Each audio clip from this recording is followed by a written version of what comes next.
Assalamualaikum warahmatullahi wabarakatuh. Saya akan melanjutkan presentasi dari kelompok saya tadi yang ke-10, model pembelajaran Round Clock atau keliling kelompok, yaitu model pembelajaran yang memberikan kesempatan kepada siswa bukan hanya sekedar belajar, tetapi terdapat kegiatan kerjasama antar siswa sehingga pembelajaran itu semakin aktif. Nah, langkah-langkah pembelajaran Round Clock ini, yang pertama itu guru menjelaskan tujuan pembelajaran atau kompetensi dasar. Nah, sebelum memulai pembelajaran itu kan pastinya seorang guru menjelaskan dulu apa itu kompetensi dasar, apa itu tujuan pembelajaran kita, apa itu tujuan pembelajarannya. Nah, di sini saya mengambil contoh, misalnya kompetensi dasar 1.1 mengenal himpunan. Tujuan pembelajarannya, siswa dapat memahami definisi tentang konsep himpunan. Dan selanjutnya tujuan pembelajarannya itu menyebutkan, siswa dapat menyebutkan nama himpunan, anggota himpunan, banyaknya himpunan. Guru membagi siswa menjadi beberapa kelompok. Setelah itu guru akan memberikan tugas atau lembar kerja. Nah, salah satu siswa dalam masing-masing kelompok menilai dengan pemikiran dan pandangan mereka mengenai tugas yang sedang mereka kerjakan. Maksudnya itu ketika suatu kelompok mempresentasikan hasil dari kelompoknya, maka kelompok lain lebih bertanya dari hasil materinya tadi. Dan siswa berikutnya juga ikut memberikan kontribusinya. Maksudnya itu setelah selesai kelompok yang satu tadi, maka kelompok selanjutnya kan akan mempresentasikan hasil dari kelompok mereka juga. Dan anggota yang lain itu boleh memberikan pandangan dan pemikiran menurut anggotanya masing-masing. Misalnya kelompok satu yang maju, kelompok dua memiliki pandangan, menurut saya himpunan itu seperti ini. Kelompok tiga juga bisa, menurut saya himpunan itu ini. Kelompok 4, pandangan saya himpunan itu seperti ini. Dan sampai selanjutnya. Kegiatan tersebut terus-menerus sampai kelompok yang terakhir, yang dilaksanakan seperti arah perputaran jarum jam dari kiri ke kanan. Model pembelajaran picture and picture, yaitu suatu model yang menggunakan gambar untuk dipasangkan atau diurutkan menjadi urutan yang logis atau benar. Nah, model pembelajaran ini merupakan sebuah model di mana seorang guru menggunakan alat bantu atau media gambar untuk menerangkan materi kepada siswa agar siswa itu menjadi aktif dalam belajar. Dengan menggunakan media gambar ini, siswa diharapkan mampu mengikuti pembelajaran dengan baik, dengan fokus, dan dengan yang menyenangkan. Sehingga apapun pesan yang disampaikan oleh guru, siswa itu dapat memahaminya dan dapat diingat kembali. Nah, langkah-langkah model pembelajaran picture and picture ini, yang pertama itu guru menyampaikan kompetensi yang ingin dicapai. Dan yang kedua, menyajikan materi sebagai pengantar. Yang ketiga, guru menunjukkan atau memperlihatkan gambar-gambar kegiatan yang berkaitan dengan materi. Yang keempat, guru menunjuk atau memanggil siswa secara bergantian untuk memasangkan atau mengurutkan gambar-gambar dengan benar. Dan yang kelima, guru menanyakan alasan atau dasar pemikiran siswa, kenapa siswa itu memilih mengurutkan gambarnya, kenapa yang di sini, kenapa gambar kedua ini nggak di nomor 3 gitu. Dan dari alasan atau dasar gambar tersebut, guru mulai menanamkan konsep atau materi sesuai kompetensi yang ingin dicapai. Dan selanjutnya, guru akan menyuruh siswa untuk membuat rangkuman ataupun kesimpulan dalam pembelajaran media picture and picture tadi. 12. Lingkaran besar dan lingkaran kecil atau inside, outside, dan circle. Model pembelajaran dengan sistem lingkaran kecil dan lingkaran besar ini, di mana siswa saling membagi informasi pada saat yang bersamaan dengan pasangan yang berbeda, dengan waktu yang singkat dan teratur.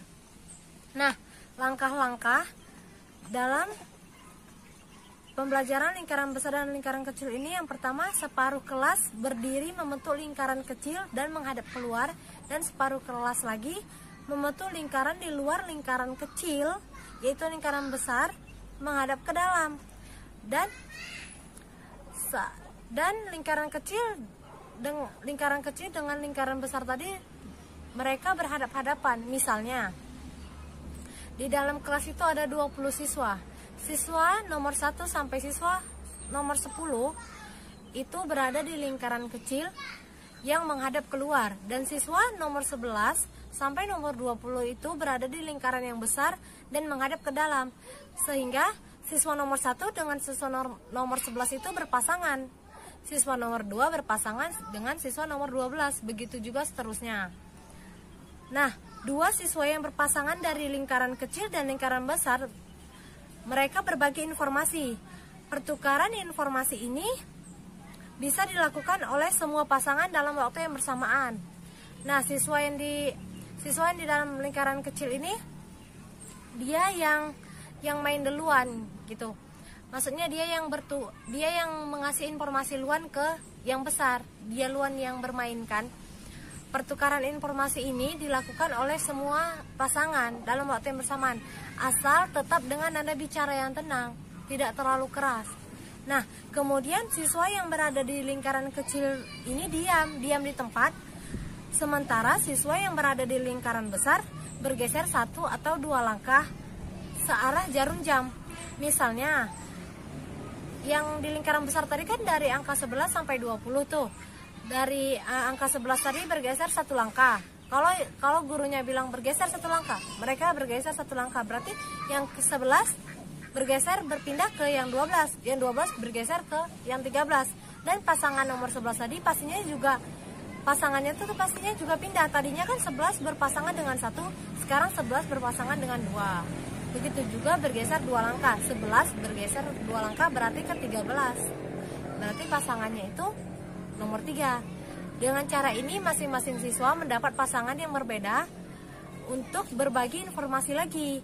Nah, sekarang giliran siswa yang di lingkaran besar yang membagi informasi. Demikian seterusnya. Yang ketiga, mode pembelajaran berbasis masalah atau PBL adalah mode pembelajaran yang dirancang agar siswa mendapat pengetahuan penting yang membuat mereka mahir dalam memecahkan suatu masalah.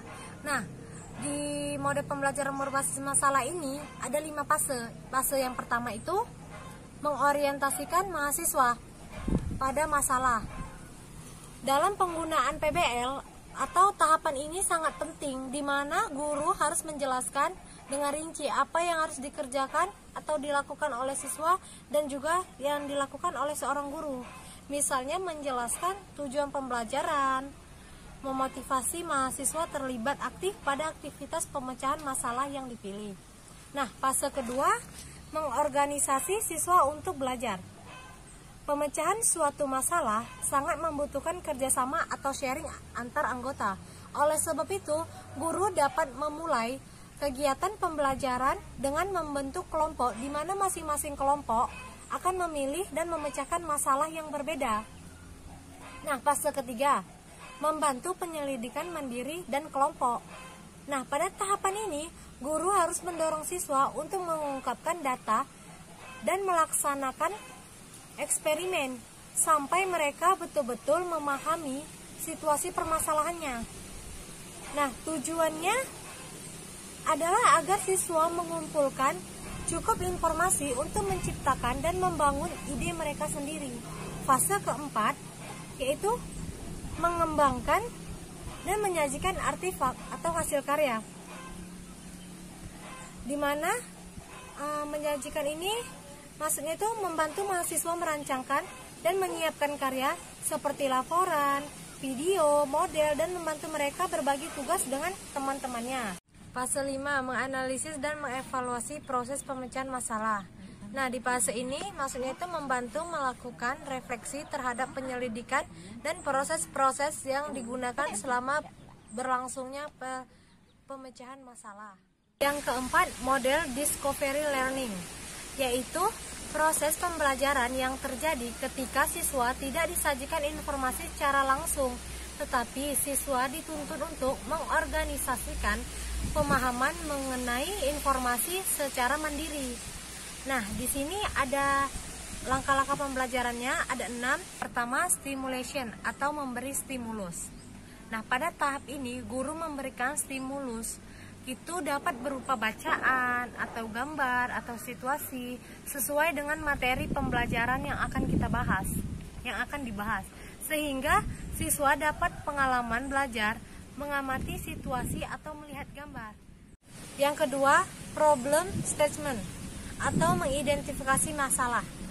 Pada tahap ini, siswa diharuskan menemukan permasalahan apa saja yang dihadapi, sehingga siswa diberikan pengalaman untuk menanya, mencari informasi, dan merumuskan masalah.